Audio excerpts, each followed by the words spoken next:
16-year-old Brenton Scott burned his entire family alive in their two-story suburban home in Omaha, Nebraska, killing his father Blake, mother Anna, 13-year-old sister Emma, and 10-year-old brother Noah. The fire began shortly after 2:30 a.m.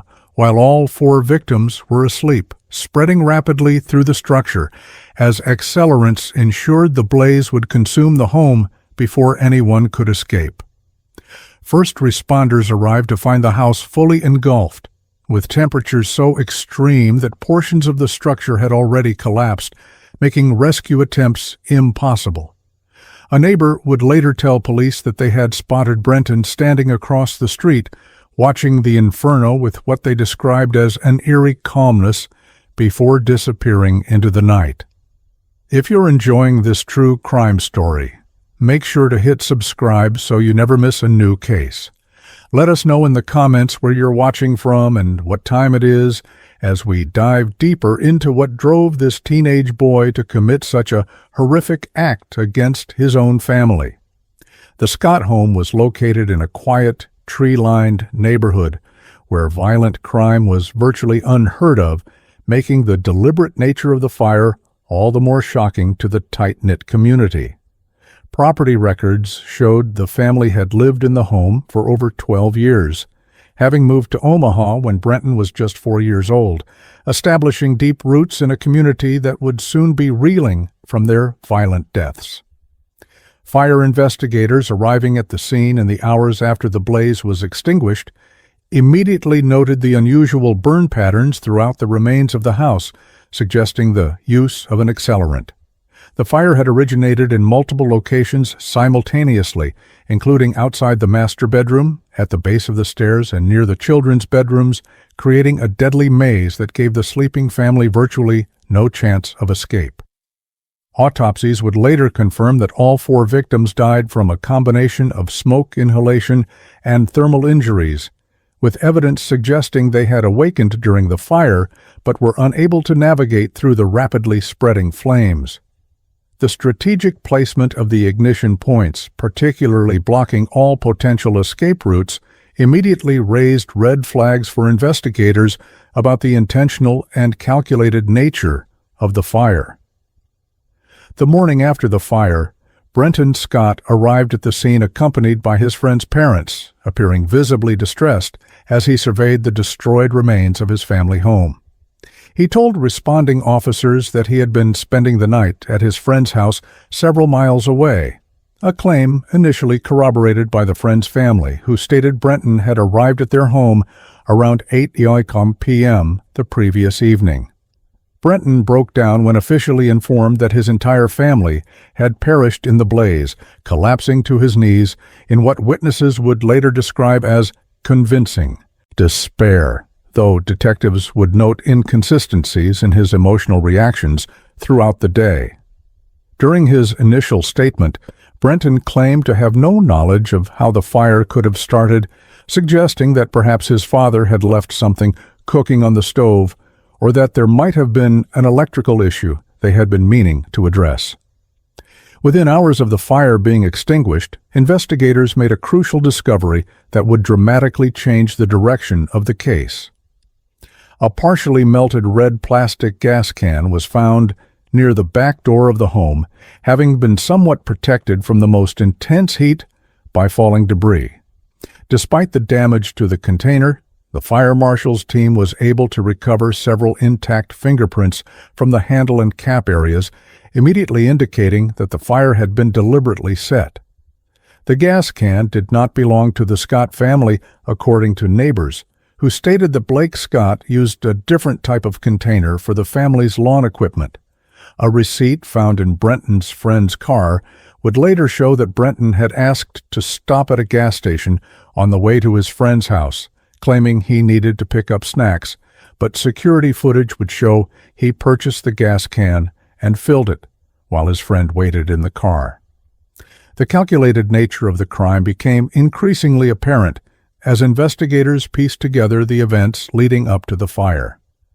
Brenton had methodically prepared for the arson, selecting a night when he had a plausible alibi and ensuring his absence from the home would not raise suspicion.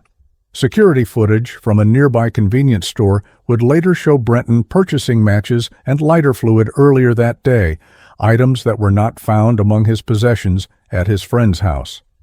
Investigators determined that Brenton must have left his friend's house in the middle of the night, using a bicycle later found hidden in bushes a quarter-mile from the crime scene, then returned before anyone noticed his absence. The precision with which the accelerant was distributed throughout the home, focusing on exits and hallways, demonstrated a disturbing level of premeditation and knowledge of how to maximize the deadly efficiency of the fire. Omaha Fire Department Captain James Cooper, a 22-year veteran and lead fire investigator, would later testify that the Scott house fire was among the most deliberately set he had encountered in his career. The person who set this fire wanted to ensure there would be no survivors, Captain Cooper stated in his preliminary report, noting the careful placement of accelerant trails leading from each bedroom to central ignition points. The temperature of the blaze had reached over 1,500 degrees Fahrenheit in some areas, hot enough to melt aluminum fixtures and cause portions of the home structure to fail within minutes. When asked about potential motives for such an elaborate setup, Cooper initially suggested it could be the work of someone with a personal vendetta against the family, never suspecting that the perpetrator was the family's oldest child who had carefully orchestrated the elimination of his entire immediate family. As dawn broke over Omaha that Sunday morning, neighbors gathered behind police lines, many still in pajamas and bathrobes, watching in shock as emergency personnel continued to work through the smoldering ruins. Local news crews arrived shortly after, broadcasting live as body bags were eventually carried out of the charred remains of the once pristine suburban home. Brenton Scott stood among the crowd of onlookers, accepted into the grieving circle of neighbors who offered condolences to the poor boy who had lost everything overnight. A middle-aged woman who lived across the street was captured on news footage with her arm around Brenton's shoulders, telling a reporter through tears that this poor child is all alone in the world now, unaware that she was comforting the very person responsible for the tragedy. The duplicity of this moment would later become one of the most chilling aspects of the case, referenced repeatedly during trial as evidence of Brenton's ability to maintain a facade of normalcy even in the immediate aftermath of his actions. The Scott family had been fixtures in the community, with Blake coaching the local high school baseball team and Anna volunteering at the Children's Hospital, where she worked as a pediatric nurse. Their violent deaths created an immediate void that rippled through Omaha, leading to impromptu memorials appearing near what remained of their home within hours of the tragedy. Flowers, stuffed animals, and handwritten notes accumulated at the edge of the property, while Brenton was seen adding a framed family photo to the memorial, an act later characterized by the prosecution as the height of calculated deception. School officials announced that crisis counselors would be available the following day, with Emma's middle school and Noah's elementary school both planning remembrance ceremonies for the children whose desks would now sit empty.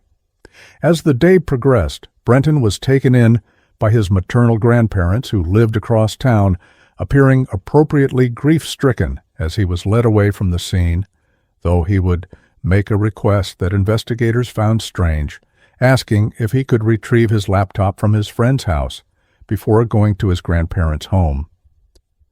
Blake Scott was 44 years old when his life was cut short, a beloved physical education teacher and baseball coach at Westside High School who had influenced hundreds of young athletes over his 15-year career. Colleagues described him as a natural mentor who went beyond teaching athletic skills to instill values of teamwork, perseverance, and integrity in his students. His coaching philosophy emphasized character development over winning, with former players recalling how he would bench star athletes who showed poor sportsmanship regardless of how it might affect the game's outcome. Blake had been a college baseball standout himself, with scouts from several professional teams showing interest before a shoulder injury ended his playing aspirations during his junior year. Instead of dwelling on this disappointment, friends said Blake channeled his passion for the sport into teaching, often telling his players, "Sometimes life's curveballs lead you exactly where you're meant to be," a philosophy that made his murder at the hands of his own son all the more tragic. Anna Scott, 42, had worked as a pediatric oncology nurse at Omaha Children's Hospital for over a decade, known for her exceptional compassion with both young patients and their worried families. Co-workers recalled how she would knit colorful caps for children undergoing chemotherapy, often staying after her shifts to sit with parents who had received difficult news about their child's prognosis. Her supervisor described Anna as the heart of our ward, noting that she had a special gift for making terrified children laugh, even during painful procedures. Anna had met Blake during college, where she had been studying nursing while he pursued his teaching degree, with friends from that time describing their relationship as meant to be from the start. Despite the emotional toll of her work with seriously ill children, Anna was known for her optimism and warm presence at home, volunteering as a Girl Scout leader for her daughter Emma's troop and organizing neighborhood block parties that brought the community together. 13-year-old Emma Scott had inherited her mother's empathy and her father's athletic abilities, excelling both academically and in middle school soccer, where she played as a goalkeeper. Her teachers described her as thoughtful and mature beyond her years, with one noting that Emma often looked out for students who were left out or bullied. A collection of her journals recovered from her grandparents' home, where she had stored them, revealed a perceptive young girl who wrote poetry about nature and sketched detailed drawings of animals, expressing hopes of becoming either a veterinarian or an environmental scientist. Emma's best friend would later share with investigators that Emma had confided concerns about her older brother Brenton in the weeks before her death, mentioning that he's been super weird lately, getting really mad over nothing and then pretending everything's fine.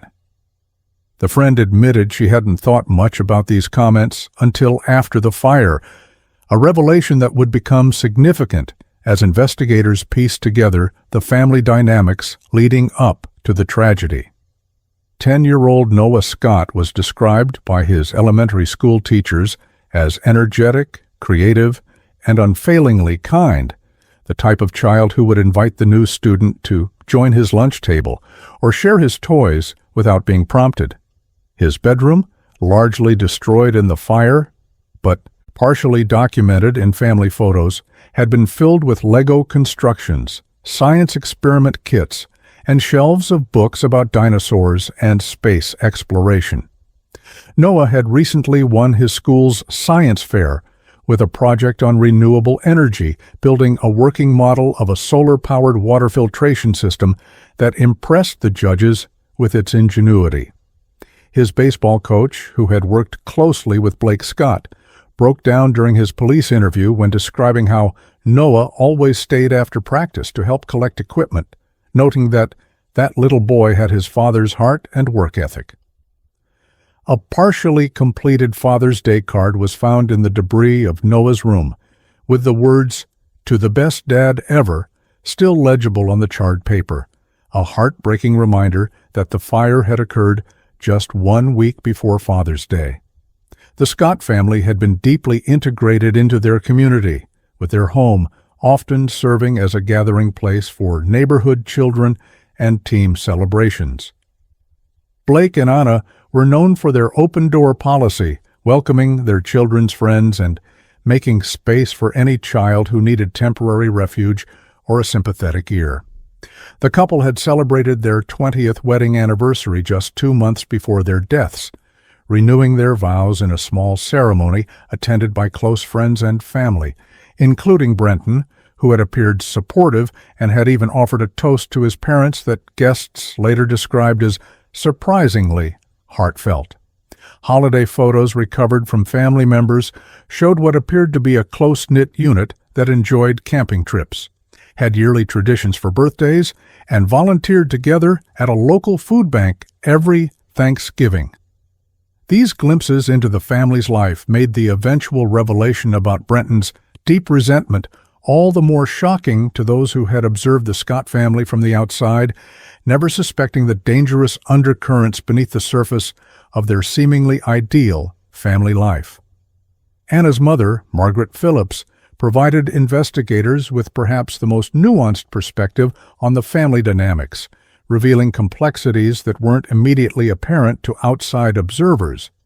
While she described Anna and Blake as devoted parents, she acknowledged that Brenton had always been a more challenging child than his siblings, requiring additional patience and different parenting approaches. Margaret recalled that Brenton had been diagnosed with attention deficit disorder in elementary school and had struggled with the structured environment of traditional education, often feeling frustrated by academic setbacks while watching his younger siblings excel more easily. She noted that Anna had spent countless hours advocating for Brenton in school meetings, arranging tutoring, and seeking ways to highlight his strengths, efforts that apparently went unrecognized by Brenton himself, who increasingly perceived these interventions as confirmation that something was wrong with him, rather than as expressions of parental support. This growing sense of deficiency compared to his siblings, Margaret suggested, might have contributed to the resentment that eventually manifested in violence, though she emphasized through tears that nothing could have prepared us for this. Nothing Anna and Blake did deserved this response. The tragic irony of the Scott case, as noted by several people close to the family, was that Blake and Anna had been particularly attentive to ensuring Brenton didn't feel overshadowed by his higher-achieving siblings.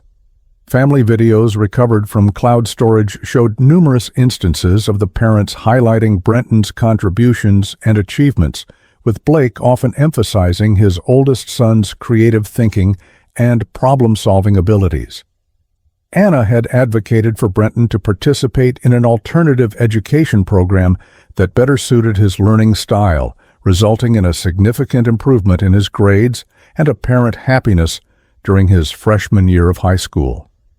Brenton's paternal grandfather described how Blake had spent countless hours in the garage with Brenton working on a restoration project for a vintage motorcycle, an activity specifically chosen to create one-on-one time with his eldest son. These efforts to connect with and support Brenton made his claim of feeling invisible within the family particularly baffling to those who had witnessed the parents' consistent attempts to nurture his self-esteem and celebrate his individuality. In the days following the fire, the Omaha community responded with an outpouring of grief and support, organizing a candlelight vigil attended by over 1,000 people, including students from the schools where Blake taught and Emma and Noah had attended. Anna's colleagues from the hospital arrived in scrubs, many coming directly from shifts, standing together in silent tribute to their fallen friend.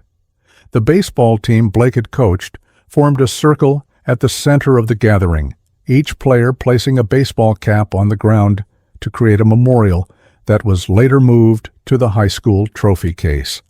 Friends of Emma and Noah brought artwork, poems, and letters expressing what the siblings had meant to them, creating a tapestry of memories that testified to the impact the young victims had made in their brief lives.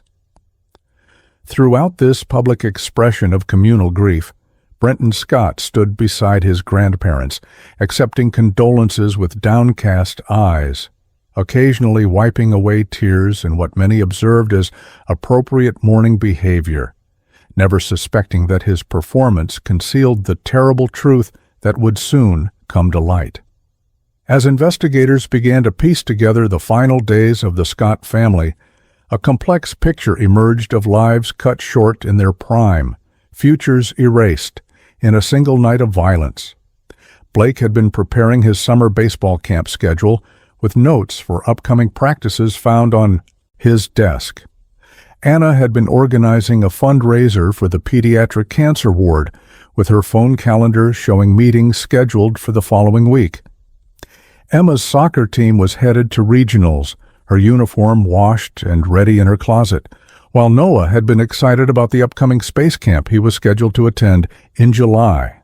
The mundane details of their interrupted lives, half-read books on nightstands, a grocery list magnetized to the refrigerator door, a family vacation to Yellowstone planned for August, underscored the profound wrongness of their absence, the ordinary rhythms of family life violently disrupted by an unimaginable act of betrayal from within. As one detective noted in her report, the most disturbing aspect of this crime is not just that these 4 lives were extinguished, but that they were taken by the very person who shared their history, their home, and what should have been their unconditional love. The 911 call came in at 2:43 a.m. on that fateful Sunday morning, placed by Harold Jennings, a retired firefighter who lived 3 doors down from the Scott family. "There's a house on fire, 4872 Maple Street," Jennings reported with professional calm that belied the urgency of the situation. "It's fully involved, flames coming through the roof already. I don't see any movement inside, but there's a family of 5 that lives there." The dispatcher assured him that units were being dispatched as they spoke, asking if he knew whether anyone was home. Harold's voice wavered slightly as he responded, "Their cars are both in the driveway. They should all be home except maybe the oldest boy. He sometimes stays with friends." This initial observation about Brenton's possible absence, made without any suspicion by a concerned neighbor, would later become a critical piece of information as investigators began to untangle the events of that night. The first emergency vehicles arrived at the scene within 4 minutes of the call, but Omaha Fire Department Captain Ramirez would later testify that they knew immediately they were facing a recovery rather than a rescue operation. The fire had already compromised the structural integrity of the 2-story colonial-style home, with flames visible from all windows and portions of the roof already collapsed. "In my 17 years of service, I've rarely seen a residential fire spread so completely, so quickly," Ramirez noted in his official report. Firefighters established a defensive perimeter, focusing on preventing the blaze from spreading to neighboring homes while battling the intense flames with multiple hose lines. The extreme heat kept first responders from entering the structure for nearly 3 hours, with several firefighters requiring treatment for heat exhaustion, despite their protective gear and the relatively cool June night. When teams were finally able to enter the remnants of the home shortly after dawn, they made the grim discovery of 4 bodies, positioned in ways that suggested the victims had awakened during the fire, but were unable to escape the rapidly spreading flames. Fire Marshal Investigator Sarah Phillips arrived at the scene as the flames were being brought under control, immediately noting several concerning aspects about the fire's behavior. The speed with which the blaze had consumed the structure, the multiple points of origin, evident even from an exterior assessment, and the unusual burn patterns visible on the remaining walls, all pointed to the use of accelerants. Natural fires typically follow predictable patterns, spreading gradually from a single point of origin, Phillips would later explain during a press briefing. As soon as it was safe to enter what remained of the structure, Phillips led a team of investigators in a methodical examination of the scene using specialized equipment to detect traces of accelerants and documenting the burn patterns throughout the home. Within hours, Phillips had confirmed her initial suspicion that the fire had been deliberately set, identifying at least 4 separate ignition points strategically placed to block potential escape routes from the bedrooms. The discovery of the red plastic gas can near the back entrance of the home provided investigators with their first major physical evidence. Though partially melted from the heat, the container had been somewhat protected by a section of collapsed ceiling that had fallen over it, preserving crucial areas where someone had handled it. It was immediately apparent that this was out of place, noted crime scene technician James Wilson, who photographed and collected the gas can using proper evidence protocols. Despite the challenging conditions of the fire scene, Wilson was able to apply fingerprint powder to several areas of the container that appeared to have intact latent prints. To the investigators' satisfaction, multiple fingerprints were revealed on both the handle and the screw cap of the gas can, suggesting that whoever had placed it there had made no attempt to conceal their handling of the container. These prints were photographed, lifted, and immediately sent to the Omaha Police Department's forensic laboratory for analysis, becoming the foundational physical evidence in what was now classified as a quadruple homicide investigation. Within hours of recovering the bodies, Detectives Daniel Martinez and Rebecca Sullivan began canvassing the neighborhood, starting with Harold Jennings, the neighbor who had placed the 911 call. Jennings provided valuable information about the Scott family's routines and his observations from the previous evening, noting that he had seen both family vehicles in the driveway when he walked his dog around 10:30 p.m. Everything seemed normal. Lights were on downstairs, but nothing unusual, Jennings recalled. Other neighbors reported similar observations, with several mentioning that Brenton sometimes stayed overnight with friends on weekends, information that prompted the detectives to ask about Brenton's whereabouts. By mid-morning, they had located Brenton at his friend Tyler Schmidt's home, where he had supposedly spent the entire night.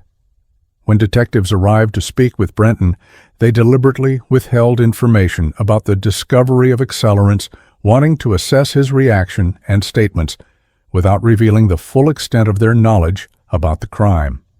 Detective Sullivan, who conducted the initial interview with Brenton at the Schmidt residence, noted that his reaction to learning about the fire seemed appropriate, but slightly performative.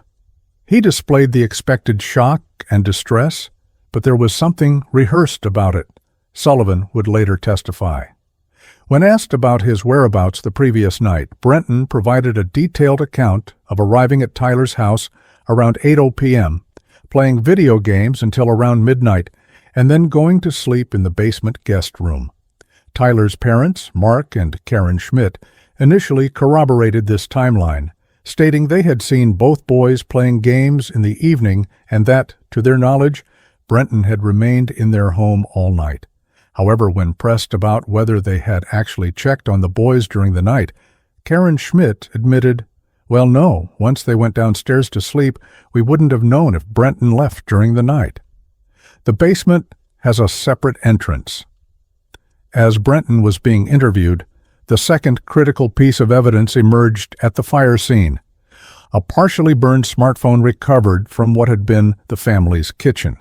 Though damaged by heat and water, forensic technicians were able to extract data from the device, identifying it as belonging to Blake Scott.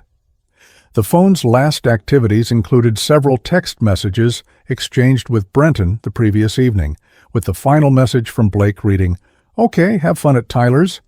Remember, you have SAT prep tomorrow at 2. Most significantly, the phone contained photos taken just days before the fire, including several family pictures from a baseball game where Brenton appeared noticeably distant from the rest of the family, standing apart with what analysts would later describe as a cold, evaluating expression, while his parents proudly embraced Emma and Noah, who were wearing team jerseys. This digital evidence, combined with the fingerprints recovered from the gas can, began to paint a disturbing picture that directed investigators' focus squarely on the family's oldest son. The preliminary autopsy reports delivered another shock to investigators. The medical examiner determined that all 4 victims had been alive when the fire began, with evidence of soot in their lungs indicating they had breathed smoke before succumbing. Blake Scott was found in the hallway outside the master bedroom, suggesting he had awakened and attempted to reach his children before being overcome. Anna was found near a window in the master bedroom, apparently having tried to escape or signal for help. Most heartbreaking were the positions of Emma and Noah, found together in Emma's room, with evidence suggesting the older sister had tried to shield her younger brother from the flames. The positioning of the bodies tells a story of a family desperately trying to survive and protect each other, medical examiner Dr. Patricia Nguyen stated in her report. The deliberate placement of accelerant outside each bedroom door, effectively trapping the family inside, transformed what was already a horrific crime into one of calculated cruelty, strengthening investigators' determination to build an airtight case against whoever was responsible. By late afternoon on the